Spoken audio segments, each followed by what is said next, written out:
كنت جالس في القهوه مع شي ناس كنعرف هكا كنعرفهم، سولتهم قلت لهم شنو كتعرفوا على النرجسيه؟ كل واحد فيهم شنو بقى كيخربق عليا تما، وتما عرفت باللي الشعب المغربي ما فاهمش النرجسيه مزيان.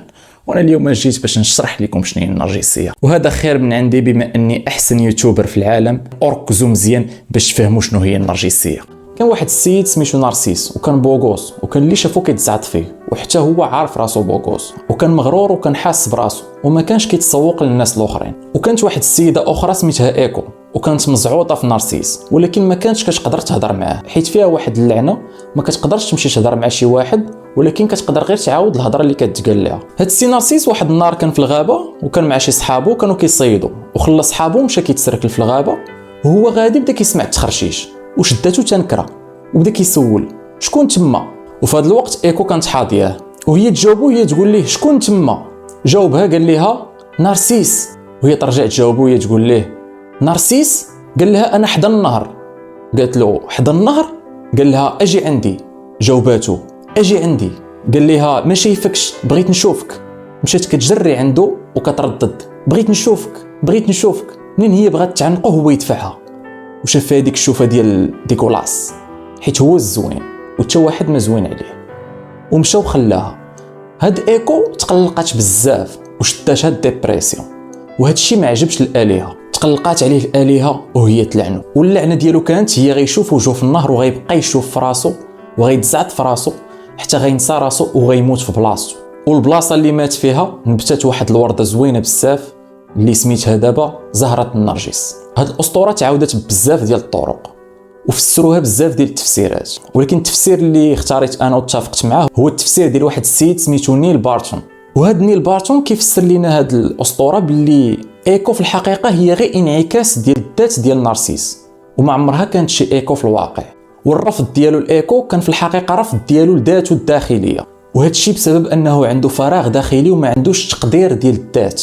وباش يعوض هذا النقص اختار انه يهتم بالمظهر الخارجي ديالو ويشوف راسو من خلال الانعكاس ديالو في المرايه. ولا درنا الاسقاط ديال هذا التفسير على الواقع ديالنا غنلقاو بلي المرايه هي المجتمع وهي كيفاش كيشوفونا الناس، والاهتمام ديالنا بالمظهر الخارجي ديالنا اكثر من الاهتمام ديالنا بحنا شنو باغيين ولا حنا كي دايرين. وابسط مثال هو فاش كتدخل الانستغرام وكتلقى شي واحد كتعرفو انت ديجا عمرو قرا شي كتاب في حياته، ولكن كيبوستي تصاور ديال الكتوبه، بغى الناس يشوفوه كيقرا، ولكن واش هو كيقرا؟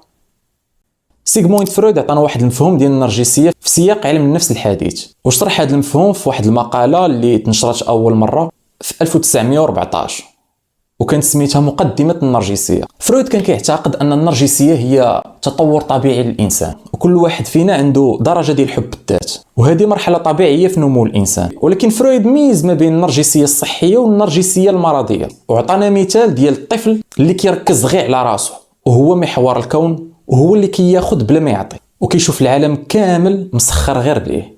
الشخصيه النرجسيه عندها بزاف ديال المواصفات، ومن اهم المواصفات هو الشعور المفرط بالاهميه الذاتيه. الشخصيه النرجسيه غالبا ما كتحس براسها راها هي الطوب ديال الطباطب، وهي احسن ما كاين، وهي الهرم الاكبر، وهي تستاهل اكثر من داكشي اللي هي فيه، وكيحس براسو خاصو يكون في واحد المركز ديال السلطه وديال التحكم حيت هو احسن من الناس الاخرين. الصفه الثانيه هي الخيالات المستمره بالقوه والنجاح والجمال. النرجسيين كيتخيلوا بزاف، يدخلوا في واحد الخيالات عميقه وكيتخيلوا راسهم انهم ناجحين وباكس وواعرين في كل شيء. هاد الخيالات كتكون بحال واحد الجزء من الدفاع عن النفس ديالهم ضد اي احساس بالنقص ولا الضعف. الصفه الثالثه هي الحاجه المفرطه بالاعجاب. النرجسيين عندهم واحد الرغبه قويه من انهم يثيروا الاعجاب ديال الناس اللي دايرين بهم، وديما كيديروا شي لعيبات باش يلفتوا الانتباه وشوفوني. الصفه الرابعه هي الشعور بالاستحقاق. النرجسي ديما كيتوقع منه انك غتعامله معامله خاصه حيت هو ناضي وحسن من اي واحد ويستاهل انه يتعامل معامله خاصه، ولا طلب منك شي حاجه خاصك ديرها له بلا تردد ولا غيتقلق منك، ولا درتي فيه بليزير راه نورمال حيت هو يستاهل حيت هو واعر. الصفه الخامسه هي استغلال العلاقات. النرجسي ديما غادي يبغي يستغلك باش يوصل للعيبات اللي هو باغي، وغيفكر غير في راسو ما غاديش يفكر فيك انت. الصفه السادسه واللي خطيره بزاف هي قله التعاطف.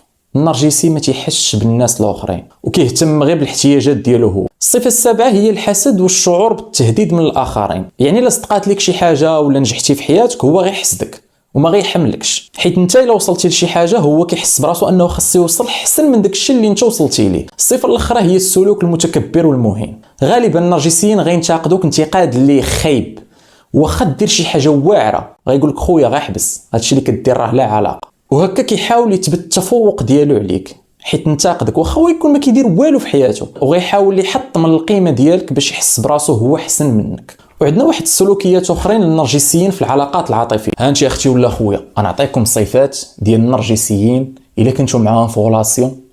اعلق. الشخص النرجسي غالبا في العلاقه كيبدا بواحد الحب وواحد الاهتمام كبير، وغيبينك انك انت هو مركز الكون. المرحله الثانيه ديال النرجسي في العلاقه هو كيبدا يطيح منك وكيبدا ينقص منك وكيبدا يحسك انه هو احسن منك باش انت تولي معتمد عليه، وكيزرع فيك الشك في نفسك وكيبين لك انك نتايا راك والو بلا به. والنرجسي في الغولاسيون ما تيكونش عنده التعاطف كما قلنا في الاول في الصفات النرجسيه.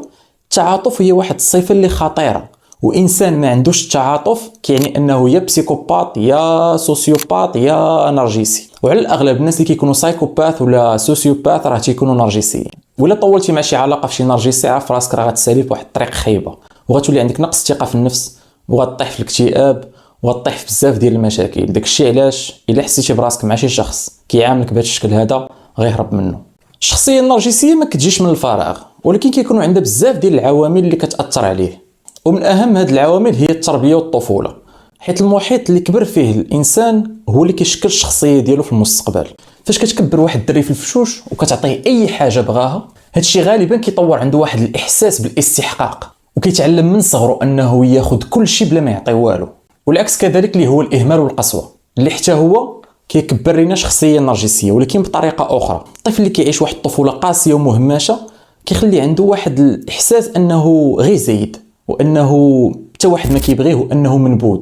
وهذا الشيء كيطور عندهم واحد الشخصيه اللي كتكون نرجسيه باش انه يدافع على راسو من المجتمع الخارجي، حيت كيكبر حاقد على المجتمع، كيسحاب ليه راسو انه الا احتقر المجتمع ولا تكبر على المجتمع راه المجتمع غادي يحترمه. وفي هذه الحاله النرجسيه كتكون آلية دفاعيه ضد الشعور بالنقص والشعور بعدم الاهميه اللي تربات فيه من صغره. العامل الثاني هو العامل الوراثي، وهذا العامل كيكون ان كرتي جينات ديال النرجسيه اللي ما عندك ما دير ليهم، وهاد الجينات هادو كيطوروا هادوك الصفات النرجسيه. العامل الثالث هو البيئه الاجتماعيه.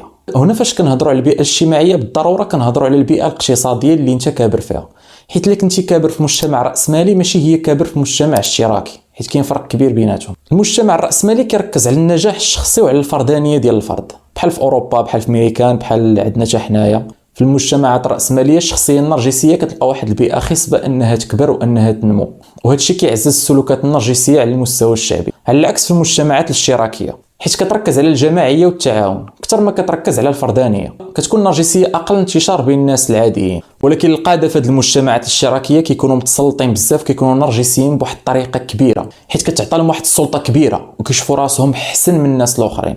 بحال كمثال عبد الفتاح السيسي في مصر، الا شفتوا التصريحات ديالو ولا الخطابات ديالو كيفاش كيهضر مع الشعب المصري راه ما يمكنش.